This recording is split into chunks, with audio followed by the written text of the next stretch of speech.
Welcome friends to another r/IDontWorkHereLady video. Today we've got a crazy story of someone getting yelled at in a store by some random person for no reason. But first, a story by Mr. Cheese Gummy Bear. Nice lady shuts me down. Back in 2018 or 2017, I was spending a lot of time trying to balance my life between my business and work and just having time to exist. And my solution was to just do the things that I loved and share them with friends or whoever wanted. One of the things I was doing a lot was practicing freediving as much as I could. My favorite spot to do so is a place called Laguna Dudu. Look it up, it's actually a cool place to visit if you're ever in the Caribbean. I fell in love with that place years after my first visit, which is a funny story maybe for a different subreddit, and became friends with the administration and staff to a point that I was just a regular and everyone treated me not like a guest, but more like a friend that came by. On this visit, I got there early, had my tent all set up, and was just getting ready to do a couple of dives. It was hot, so I had my wetsuit half on when I see this very excited little girl and her kinda lost mom, I assume, looking where to go.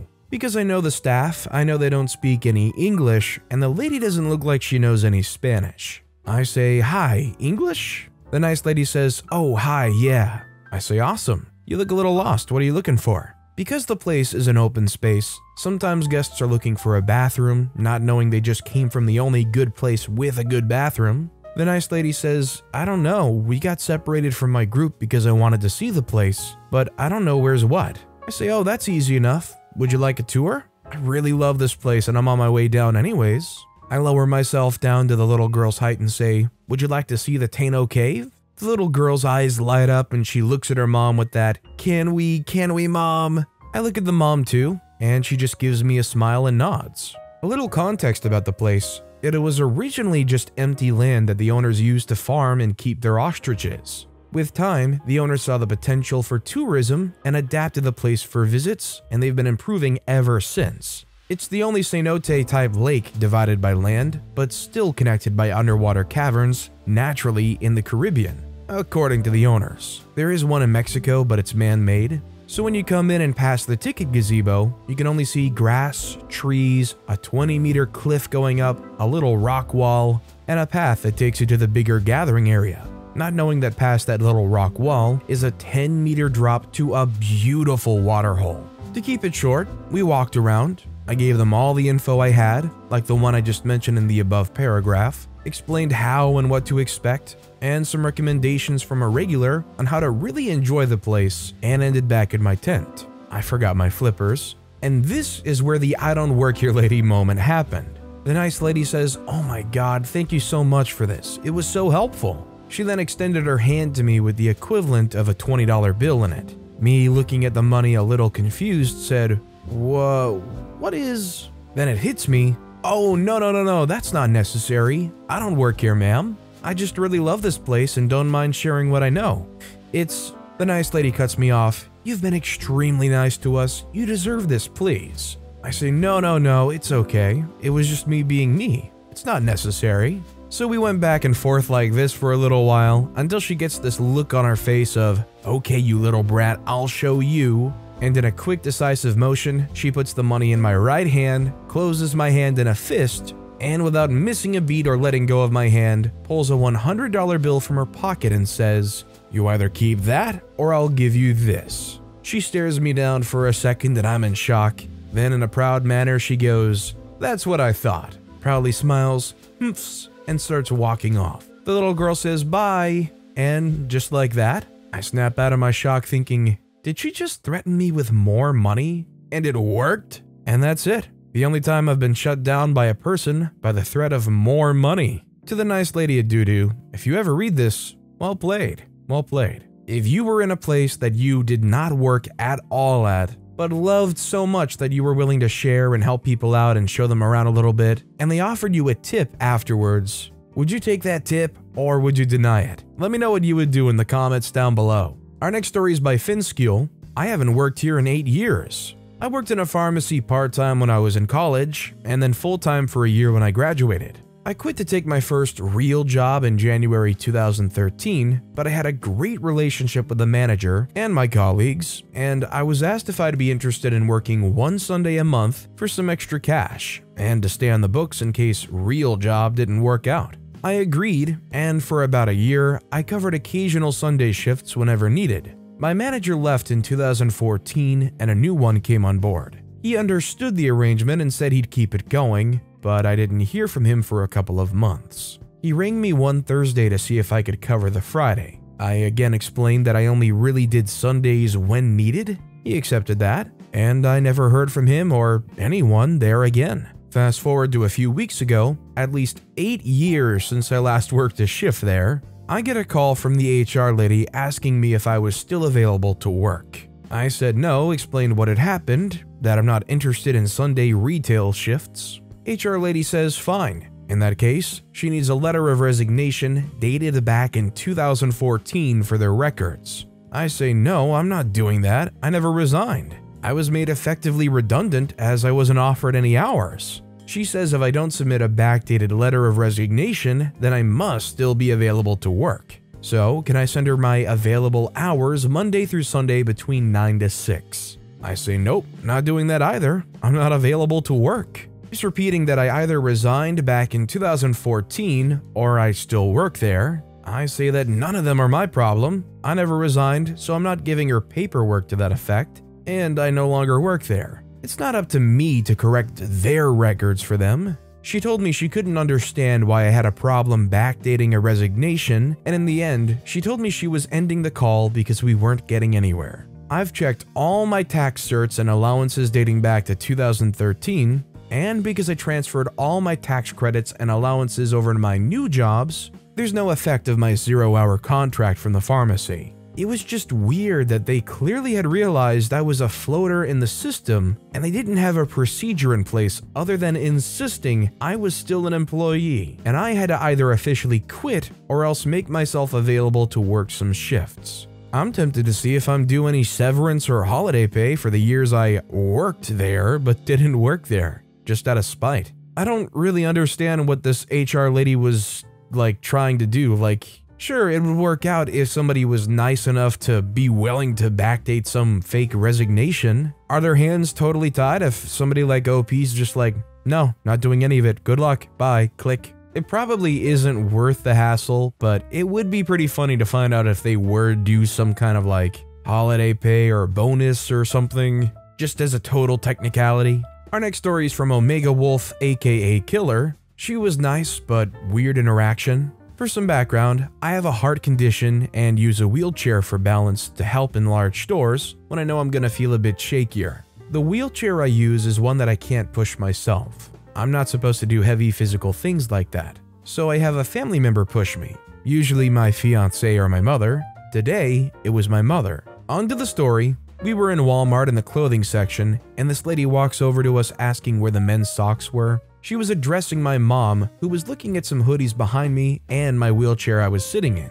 My mom's hand was on one of the handles of it. My mother told her she didn't work there. Then the lady asked me, and I said the same thing. We don't work here, but there's a worker right there. I was unaware the worker didn't speak English very well, and the lady had already asked her. After my mom had walked away wheeling me with her, we talked about how weird that was. The lady was nice and just wanted to know where socks were, but we just found it really funny that she asked somebody in a wheelchair and someone who was pushing said person in the wheelchair, me. It was just yes, I can totally work at Walmart while in a wheelchair. Well, in all fairness to OP, there probably are a few jobs at Walmart that you could do while being in a wheelchair. As far as actively roaming the aisles like that, maybe it wouldn't be as common. And it's quite especially weird that somebody that isn't in obvious Walmart attire and is also in a wheelchair would be anybody that you'd go to confuse for an employee. My guess is this lady just knew you probably didn't work there, but you might just know where the men's socks were. I don't think that's too unreasonable, right?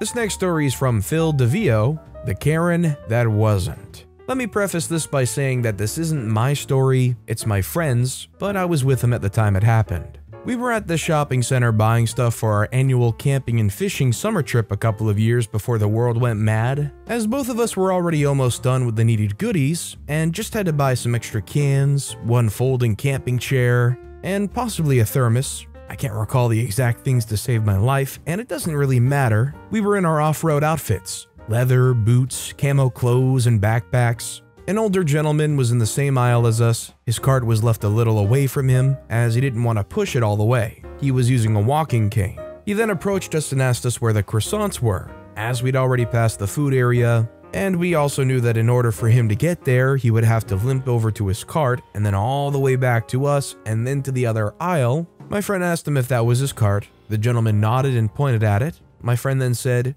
"Stay here, I'll get it for you," and quickly went and got it. The old man said thanks and went on with his shopping. Enter the woman. As my friend and I returned to our browsing, we saw what I can easily describe as the most beautiful woman I've seen in my life. Just a tad younger than us, long straight blonde hair, the bluest and whitest eyes that ever existed on a human, tall, slim, extremely well dressed, classy black heels. The kind of woman you'd think only exists after a few weeks of extensive Photoshop effort. Apparently, she had seen my friend run to get the gentleman's cart because she threw the bluest glance towards him, raised her hand and, I kid you not, snapped her fingers and pointed towards her own cart. We looked at each other, and my friend actually looked at himself, his camo clothes and leather boots, and looked back at me with a, "Dude, what?" look on his face, while I was mouthing a silent, "Wow," back at him. We did nothing. She then took a longer look at us, raised a perfectly done eyebrow, and said with a voice like a steel fist in a velvet glove, "Well?" My friend, always the witty one, said, "I actually am well, thanks." "Aren't you going to get my cart to the register?" she asked, her eyes never leaving his face, obviously making him uncomfortable. "Why?" he said, unsure how to react. "Isn't that your job?" Years of reading stories on the sub and 500 plus videos on Dark Fluff's YouTube channel came crashing in. She thought we worked there. We often exchanged links and watched and read stories together, so we knew. We also knew that the only way to shut down a situation like this is to out Karen the Karen. From this point on, I was just an observer. He says, "I'm sorry, miss, I don't work here." She says, "What do you mean?" He says, "I don't work here." She says, He says, "I don't work here," and he clapped his hands to emphasize don't. She says, He says, "I don't work here," with claps on every word.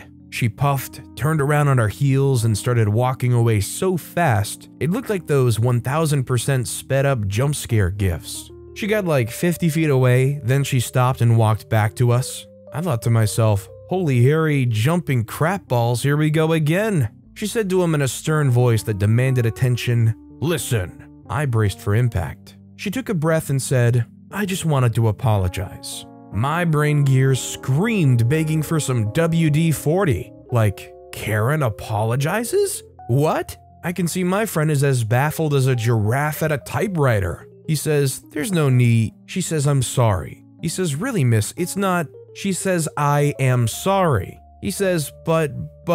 She says, "I am sorry," with claps on every word. I couldn't take it anymore. I burst out laughing. I haven't laughed like that since I can't remember. I fell to my knees, I got tears in my eyes, boogers coming out, the whole shebang. It was the funniest thing ever. Seeing my friend's mouth open and close several times only made it even harder. I then saw that she could hardly contain her own laughter. Finally, the absurdity of the situation hit my friend as well, and he roared his way down to the floor next to me, laughing his butt off. Turned out she wasn't a Karen at all. She just honestly thought we worked in the outdoor aisle in our outdoor clothes, and was trying to apologize after the first time he told her that wasn't the case, but he didn't let her finish a sentence in his effort to out Karen the Karen. What happened after that, you ask? They were expecting their second child this autumn. And that, kids, is how I met your mother. All I can say is now we're in so deep with this meta on I Don't Work Here Lady that now we're going to be judging what the right call is. Should we be trying to out Karen the Karen before knowing fully if it truly is a Karen? And our final story of the day is from Me Loves Spaghetti. I was yelled at in a shoe store by another customer. When I was around 19 years old, I was at a mall with my two friends. We were in a shoe store trying on shoes. There was a middle-aged couple in the very large store, and two employees in their uniforms who were at the registers. But otherwise, the store was empty. I noticed the woman customer staring at me out of the corner of my eye, but I wouldn't look. The woman then started saying, hello, I need you to come find me a pair of shoes, louder and louder as I continued to ignore her, proceeded shopping and trying on shoes. She was getting pretty mad. I knew she was talking to me, but I refused to look or say anything because I obviously didn't work there, and her tone was disrespectful.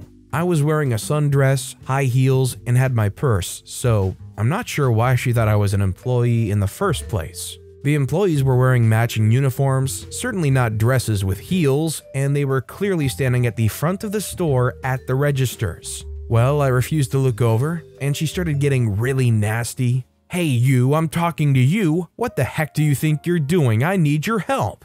I can't believe she's refusing to do her job. Her husband told her quietly, she doesn't work here, she's another customer. But she wouldn't listen. She kept going on in a huff. I walked over to my friends. We all laughed and left. I just couldn't believe she was so pig-headed. She still kept going on even after she was informed she was wrong by her husband. Bet that was a fun car ride home for him. Yikes. All I'm gonna say is people who end up treating other people like that aren't necessarily the type of people to, even if it's their husband, believe what they're told initially. In fact, they probably will combat trying to listen to any of that reasoning until their reasoning is totally dead and gone. But with that being said, that's all the time we have for today. So of all these stories I've read today, which is your favorite and why? Let me know in the comments down below. And if you haven't yet, if you could like and subscribe, that would mean a lot to me. Whatever you do, whether it's liking, subscribing, turning notifications on, all of it helps grow this channel and I appreciate the heck out of it. So until next time, I'll see you all tomorrow with some more stories.